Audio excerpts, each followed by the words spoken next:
நமசிவாய வாழ்க, நாதன் தாள் வாழ்க, இமைப்பொழுதும் எண்ணெஞ்சும் நீங்காதான் தாழ் வாழ்க. ஓம் நமசிவாய, ஓம் நமசிவாய, ஓம் நமசிவாய. குரு பிரம்மா, குரு விஷ்ணு, குரு தேவோ மகேஸ்வர, குரு சாட்சாத் பரம்பிரம்மா தஸ்மை ஸ்ரீ குருவே நமக. அனைவருக்கும் இனிய தமிழ் புத்தாண்டு நல்வாழ்த்துக்கள். தமிழ் வருடமானது குரோதி வருடம். இந்த வருடம் வந்து பாத்தீங்கன்னா தமிழுக்கு குரோதி வருடம் அப்படின்னு சொல்லுவோம்.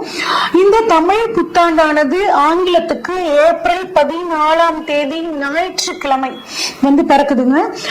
பிறக்கக்கூடிய நட்சத்திரம் அப்படின்னு பார்த்தோம்னா திருவாதிரை நட்சத்திரத்திலையும் மிக அருமையான முருகனுக்கு உகந்த ஷஷ்டி திதியிலையும் இந்த தமிழ் வருடம் பிறக்க போகுதுங்க. இது அற்புதமான வருடம். இந்த வருடம் பிறக்கும் போது கிரக சஞ்சாரங்கள் எப்படி இருக்கு அப்படின்னு சொல்லி பார்ப்போம். மேஷத்துல சூரியன் குருவும் இருக்காங்க, மிதுனத்துல சந்திரன், அடுத்து கன்னியில கேது, கும்பத்துல செவ்வாய் சனி, மீனத்துல 3 கிரகங்கள் ராகு புதன் சுக்கிரன். இதுதான் வந்து பாத்தீங்கன்னா இந்த வருடம் பிறக்கும் போது இருக்கக்கூடிய கிரக அமைப்பு. இந்த வருஷம் பாத்தீங்கன்னா குரு பயிற்சி அப்படிங்கிறது வந்து இருக்குங்க. எப்ப திருக்கணிதப்படி அப்படின்னு சொல்லி பார்த்தோம்னா குரு வந்து 30/4/2024 அன்னைக்கு சித்திரை 17ஆம் தேதி மேஷத்துல இருந்து ரிஷபத்துக்கு பயிற்சி ஆகிறார். அது மட்டும் இல்லாம இந்த தமிழ் வருடத்துல பங்குனி மாதம் 14ஆம் தேதி சனி பயிற்சி இருக்குங்க. சனி வந்து கும்பத்துல இருந்து மீன ராசிக்கு பயிற்சி ஆகக்கூடிய அமைப்பு. அது மட்டும் இல்லாம இந்த வருடம் பங்குனி மாதம் 14ஆம் தேதி ஒரு விசேஷமான ஒரு நாளுங்க. ஏன் அப்படின்னா 6 கிரக சேர்க்கை அந்த நாள்ல வந்து நிகழப்போகுது. என்னென்ன கிரகங்கள் அப்படின்னு பார்த்தோம்னா சூரியன், சந்திரன், புதன், சுக்கிரன், சனி, ராகு அப்படின்னா வந்து பாத்தீங்கன்னா 6 கிரகங்கள் இந்த நாள்ல வந்து ஒரே ராசி மீன ராசியில வந்து நிகழப்போகுதுங்க. இந்த மாதிரி அமைப்பு மறுபடியும் 2070 தான் வந்து நடக்க போகுது. 1962 வந்து பாத்தீங்கன்னா 8 கிரகங்கள் வந்து ஒரே ராசியில இருந்துச்சு. அதுக்கப்புறம் இப்ப நமக்கு இந்த வருடம் வந்து பாத்தீங்கன்னா இந்த வருடத்துல பங்குனி மாதத்துல 6 கிரக சேர்க்கைகள் நிகழப்போகுதுங்க. இதனால நிறைய உலகத்துல நிறைய மாற்றங்கள் வந்து நிகழக்கூடிய ஒரு அமைப்பா இந்த வருடம் குரோதி வருடம் இருக்க போகுது. இந்த வருடத்துக்கான பொதுவான பலன்கள் என்ன அப்படின்னா வியாபாரத்துல ஒரு நல்ல முன்னேற்றம் இருக்குங்க. கல்வித்துறையில புதிய புதிய சீர்திருத்தங்கள் வரப்போகுது. பத்திரிகை துறையில இருக்கவங்களுக்கு ரொம்பவே நல்லா இருக்கும். பதிப்பகத்துல வந்து இருந்தவங்களுக்கு இந்த வருடம் செழிப்பாக இருக்கும். ஏன் அப்படின்னா நிறைய பேர் புத்தகங்கள் படிக்க ஆரம்பிப்பாங்க. அதனால புத்தகத்துறை பத்திரிகை துறை ரொம்ப நல்லா இருக்குங்க. மருத்துவத்துறையில புதிய புதிய கண்டுபிடிப்புகள் நல்லா இருக்கும். வானியல் ஆய்வு அதாவது அஸ்ட்ரானமி ஃபீல்ட்ல ரொம்பவே இந்த வருடம் நல்லா இருக்கும். இந்தியாவுக்கு வந்து பாத்தீங்கன்னா வெளிநாட்டு உதவிகள் நிறைய கிடைக்கும். ஆடி மாதம் 3ஆம் தேதியில இருந்து ஐப்பசி மாதம் 12ஆம் தேதி வரைக்கும் ஒரு நல்ல மழைப்பொழிவு இருக்குங்க. கலைத்துறையினருக்கு நன்மை. கலைத்துறையிலிருந்து ஒருத்தர் வந்து அரசியலுக்கு வர்றதுக்கான வாய்ப்புகள் இந்த வருடம் நல்லாவே இருக்கு. பெண்களுக்கு ஒரு நல்ல முன்னேற்றமான வருடம். ஐப்பசி மாதம் 20ஆம் தேதியிலிருந்து மார்கழி மாதம் 13ஆம் தேதி வரைக்கும் பெண்கள் தங்களது துறையில் மிகச்சிறந்த சாதனைகளை படைப்பார்கள். இயந்திர உற்பத்தி வந்து பாத்தீங்கன்னா அதிகமாகும். பெண் கலைஞர்களுக்கு கலைத்துறையில் இருக்கக்கூடியவர்களுக்கு வந்து பாத்தீங்கன்னா பாராட்டுக்கள் விருதுகள் நிறைய கிடைக்கும். ஆஸ்கர் அவார்டு மாதிரியான அவார்டுகள் உயரிய விருதுகள் வந்து அவங்களுக்கு கிடைக்கிறதுக்கான வாய்ப்புகள் நிறையவே இருக்குங்க. அடுத்து வெளிநாட்டு பொருள் ஏற்றுமதி இறக்குமதி தொழில் வந்து பாத்தீங்கன்னா ரொம்ப நல்லா இருக்கும். மக்கள் கிட்ட வந்து கண்ணில கேது இருக்கிறனால மக்கள் கிட்ட தெய்வ பக்தி ஆன்மீக விஷயங்கள்ல வந்து பாத்தீங்கன்னா நாட்டம் அதிகமாகும். ஆனா விஷ காய்ச்சல் ராகு மீனத்துல இருக்கிறனால விஷ காய்ச்சல் மூலியமாக வந்துட்டு சில தொந்தரவுகள் வரும். ஆனா அதுக்குரிய மருந்துகள் வந்து சரியா கண்டுபிடிக்கப்பட்டு அந்த வியாதிகள்ல இருந்து வெளிவரத்துக்கான ஒரு சூழலும் கிடைக்கும். ஏன்னா மருத்துவத்துறை சூப்பரா இருக்க போகுது. புதிய மாவட்டங்கள் வந்து பாத்தீங்கன்னா தமிழ்நாட்டுல பொறுத்த வரைக்கும் நிர்வாக வசதிகளுக்காக பிரிக்கக்கூடிய ஒரு அமைப்புல இருக்குங்க. அடுத்து வந்து கம்ப்யூட்டரோட விலை, அதுக்கப்புறம் தொலைத்தொடர்பு சாதனங்களோட விலை வந்து கொஞ்சம் உயரும். ஆன்லைன் பிசினஸ் வந்து ரொம்ப நல்லா இருக்குங்க. ஆனா ஆன்லைன் மோசடிகள் அதிகமா எடுக்கிறதுக்கான வாய்ப்புகள் இருக்கு. பணத்தை இன்வெஸ்ட் பண்ணும்போது ஆன்லைன்ல கொஞ்சம் கவனமா இன்வெஸ்ட் பண்ணிக்கிறது நல்லதுங்க. விவசாயம் நல்லா இருக்கும். விவசாயம் சார்ந்த மதிப்பு கூட்டு பொருட்களுக்கு நல்ல ஒரு விலை கிடைக்குங்க. விளையாட்டு துறையில இந்தியா வந்து மிகச்சிறந்த சாதனையை படைக்கும். இது வந்து பொதுவான பலன்கள்ங்க. இப்ப நம்ம ஒவ்வொரு ராசிக்கும் வந்து பாத்தீங்கன்னா இந்த தமிழ் புத்தாண்டு பலன்கள் எப்படி இருக்கு அப்படின்னு சொல்லி பார்ப்போம். தனுசு ராசிக்காரங்களுக்கு இந்த குரோதி வருட புத்தாண்டு பலன்கள் எப்படி இருக்குன்னு சொல்லி பார்ப்போங்க. உங்களை பொறுத்த வரைக்கும் வந்து பாத்தீங்கன்னா காசு மேல காசு வந்து கொட்டுகிற நேரம் இது அப்படிங்கிற மாதிரியான ஒரு சூழல் வந்து உங்களுக்கு ரொம்ப சூப்பரா இருக்குங்க. இது நாள் வரைக்கும் கடந்த 10 வருஷமாகவே உங்களுக்கு 7.5 சனி தாக்கம், ஏகப்பட்ட பிரச்சனைகள்ங்க. பணத்துல பிரச்சனை, தொழில பிரச்சனை, உத்தியோகத்துல பிரச்சனை, இந்த மாதிரி நிறைய பிரச்சனைகள் இருந்து வந்தது. இப்ப உங்கள் ராசிநாதனான குரு வந்து பாத்தீங்கன்னா 2ஆம் இடத்துக்கு வர, இது வந்து பாத்தீங்கன்னா அற்புதமான அமைப்பு. அதனால நான் சொன்ன காசு பணம் துட்டு ஆகுது, காசு மேல காசு வந்து கொட்டுகிற நேரம் இதுங்கிற மாதிரி உங்களுக்கு பண வரவு நிறைய வழிகள்ல வரும். குறிப்பாக உங்களோட உழைப்பின் மூலியமாகவும் உங்கள் குடும்பத்தின் மூலியமாகவும் உங்களுக்கு பண வரவு ரொம்ப சூப்பரா இருக்க போகுதுங்க. அதே மாதிரி திருமணம் ஆகாதவர்களுக்கு திருமண பாக்கியம் கிடைக்க போகுது. எந்த ஒரு விஷயத்தையும் தீர்க்கமா யோசிச்சு முடிவெடுப்பீங்க. நீண்ட நாட்களாக இருந்து வந்த பிரச்சனை உங்களுக்கு ஒரு முடிவுக்கு வரப்போகுது. தைரியம் தன்னம்பிக்கை அதிகரிக்கும். கொடுத்த வாக்கு காப்பாற்ற முடியலன்னு கவலைப்பட்டு இருந்த இந்த தனுசு ராசிக்காரங்க கட்டாயம் கொடுத்த வாக்க காப்பாற்றக்கூடிய ஒரு அற்புதமான அமைப்பு இந்த வருடம் உங்களுக்கு இருக்குங்க. மனக்கவலை வந்து உங்களுக்கு நீங்க போகுது. உடன் பிறந்தவர்கள்ட்ட மட்டும் கொஞ்சம் விட்டு கொடுத்து போனீங்கன்னா குடும்பத்துல மகிழ்ச்சியும் மன சந்தோஷமும் உங்களுக்கு ஏற்படுங்க.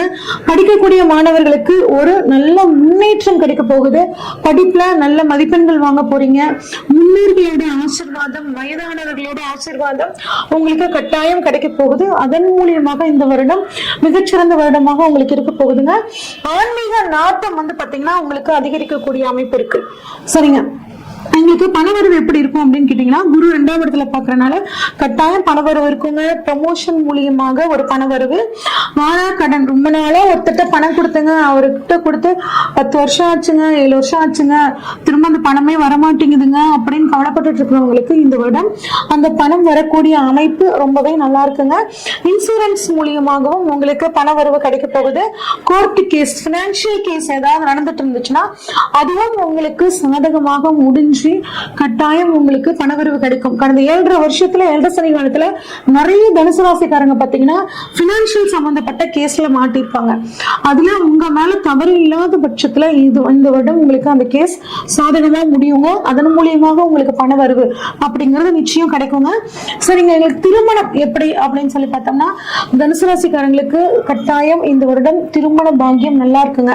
எனக்கு 30 வயசு ஆயிடுச்சுங்க, நானும் கடந்த 7 வருஷமா 8 வருஷமா பொண்ணு பார்த்துட்டு இருக்கேன், 2.5 சனி காலத்துல இருந்தே பாக்குறேங்க, எனக்கு அமையவே இல்லைங்க நினைச்சிட்டு இருக்கிறவங்களுக்கு இந்த வருடம் உங்களுக்கு கட்டாயம் குருவோட அருளால குடும்பத்தில் ஒரு சேர்க்கை அப்படிங்கிற மாதிரியான டைம் உங்களுக்கு இருக்கு. அதனால நிச்சயம் திருமணம் நடக்கக்கூடிய அமைப்பு சூப்பரா இருக்குங்க.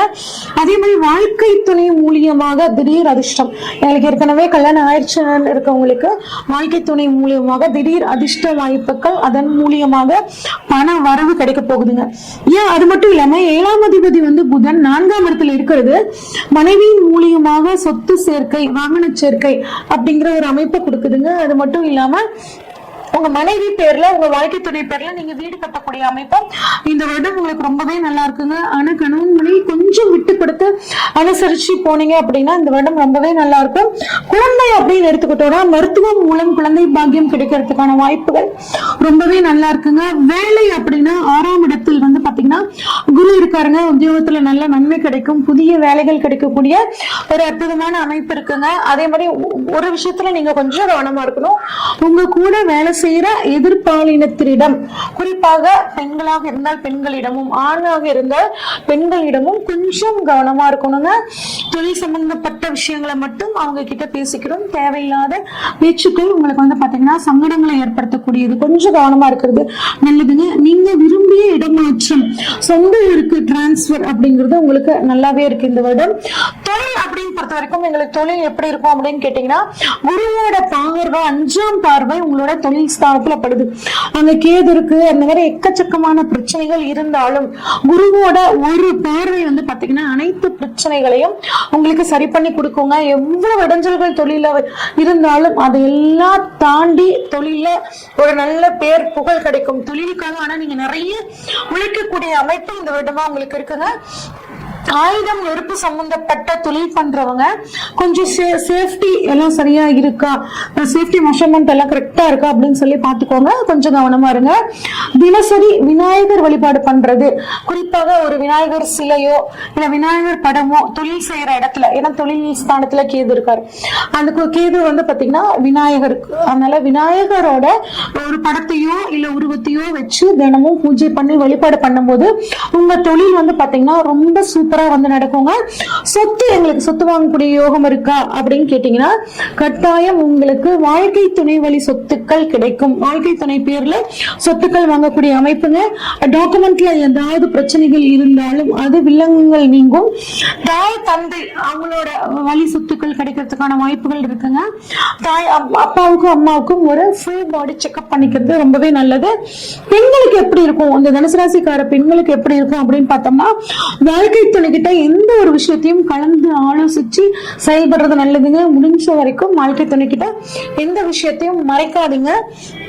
இறை வழிபாடு நன்மை பயக்கும். கணவன் மனைவி ஒரு நாள்ல உட்கார்ந்து 10 நிமிஷமாவது மனம் விட்டு பேசிக்கிறது ரொம்ப நல்லதுங்க. குழந்தைகள் உங்களுக்கு மனசுக்கு பிடிச்ச மாதிரி மன சந்தோஷத்தை கொடுக்கிற மாதிரியான ஒரு அமைப்புல இருக்காங்க. குழந்தைகளால் நன்மை பேர் புகழ் உங்களுக்கு வந்து கிடைக்க போகுதுங்க. சேமிப்பு உங்களுக்கு கை கொடுக்கும். நீங்க ஏற்கனவே வச்சிருந்த சேமிப்பு ஒரு சீட்டு போட்டிருந்தீங்கன்னா அது இப்ப உங்களுக்கு நகை வாங்கக்கூடிய யோகம், அந்த மாதிரியான யோகத்தை வந்து கொடுக்க போகுதுங்க. உடல் ஆரோக்கியத்தை பொறுத்த வரைக்கும் ரத்தத்தை அதிகரிக்க கூடிய உணவு முறைகளை எடுத்துக்கிறது ரொம்பவே நல்லதுங்க. கிச்சன்ல வந்துட்டு நீங்க நிறைய சத்தான உணவுகளை எடுத்துக்கிறதும் ரொம்ப நல்ல விஷயம். உங்களுக்கான பரிகாரம் அப்படின்னு சொல்லி பார்த்தோம்னா எள்ளு துவரை தானம் உங்களுக்கு மிகச்சிறந்த நன்மையை கொடுக்குங்க. முருகன் வழிபாடும் விநாயகர் வழிபாடும் குறிப்பாக சதுர்த்தி வழிபாடு உங்களுக்கு எல்லா விதமான வளங்களையும் கொடுக்கும்.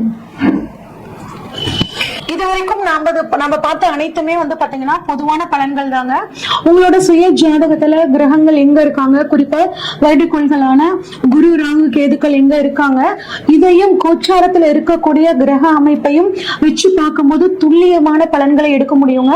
உங்களோட ஜாதகத்தை இப்ப என்ன பலன்கள் நடக்குதுன்னு நீங்க தெளிவா தெரிஞ்சுக்கணும் அப்படின்னா ஸ்கிரீன்ல தெரியுற வாட்ஸ்அப் நம்பருக்கு உங்களோட ஜாதகத்தை அனுப்பிச்சு வைங்க. ஃபுல்லா உங்களோட ஜாதகத்தை ப்ரெடிக்ட் பண்ணிட்டு உங்களுக்கான கைடன்ஸை கொடுக்குறேங்க. நன்றி, வணக்கம்.